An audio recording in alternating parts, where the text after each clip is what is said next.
ఇప్పుడు ఈ స్టార్డమ్ అనేది ఎప్పుడు శాశ్వతం కాదు. అంటే లక్కీగా ఇప్పుడు నయనతార నాకు తెలిసి ఇంచుమించు 20 years నుంచి ఆమె లైమ్ లైట్లో ఉంది. ఎప్పుడు చంద్రముఖి, నయనతార, త్రిష, శ్రియ వీళ్ళందరూ గ్రేట్ కూడా వీళ్ళు. అవును. ఇంచుమించు అంటే ఈ త్రిష, శ్రియ వీళ్ళతో పోల్చితే ఇంకా నయనతార రీసెంట్గా ఇప్పుడు జవాన్ సినిమాతోటి హిందీలో కూడా ఎంటర్ అయ్యి అక్కడ కూడా పెద్ద బ్లాక్ బస్టర్ మరి పెట్టింది. అవును. అంటే కనీసం ఇంకొక 5-6 సంవత్సరాలైనా ఆమెకి కెరీర్ ఉంది హీరోయిన్గా.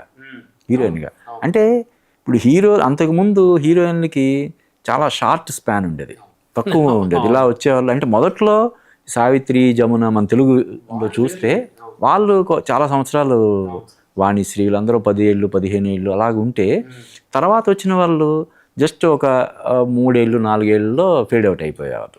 చాలా తక్కువ మంది మాత్రమే ఇలాగ ఎక్కువ సంవత్సరాలు, అందులోనూ 20 సంవత్సరాలు హీరోయిన్గా స్టార్డమ్లో ఉండడం అనేది మామూలు విషయం కాదు. అయితే ఒక్కొక్కసారి ఏమనిపిస్తుంది అంటే సరే ఇప్పుడు super star, lady super star అని ఇప్పుడు అంటున్నారు, తర్వాత ఏంటి?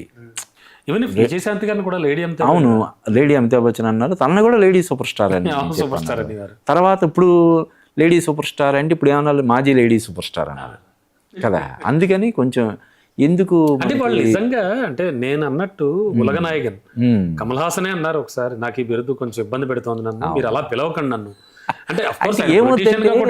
అవును, అంటే ఏమవుద్దండి ఇప్పుడు కమల్ హాసన్ విషయానికి వస్తే ఆయనకి గడిచిన ఒక 20 ఏళ్లలో మధ్యలో దశావతారం, ఈ మధ్య విక్రమ్, ఇలాగ 2-3 సినిమాలు తప్ప హిట్లు లేవు. హిట్లు లేకపోయినా కూడా ఉలగనాయకనని అంటే అలా కాదు. ఇప్పుడు ఉదాహరణకి మన తెలుగులో మోహన్ బాబు విషయానికి వస్తే ఆయన కలెక్షన్ కింగ్ అని ఉండేది. ఇప్పుడు కూడా కలెక్షన్ కింగ్ కదా, కొంచెం ఇబ్బందిగా ఉంటుంది కదా ఏంటి కలెక్షన్. అప్పట్లో ఆయన ఒకే వరుసగా 6-7 సినిమాలు సూపర్ డూపర్ హిట్ అయ్యి ఆయన కలెక్షన్ కింగ్ అనే బిరుదు అప్పుడు ఇచ్చారు. తర్వాత కూడా కొద్ది రోజులు దాన్ని అలాగా కంటిన్యూ చేశారు. ఇప్పుడు కూడా కలెక్షన్ కింగ్ అంటే కొంచెం ఇబ్బందిగా ఉంటుంది కదా. అలాగే అంటే ఇది కొంతమంది దాన్ని ఏదో ఒక బిరుదు మనం ముందు తగిలించుకోవాలి అనుకునే వాళ్ళు కొంతమంది ఉంటారు. లేదంటే ఎవరైనా ఇస్తే సరదాగా దాన్ని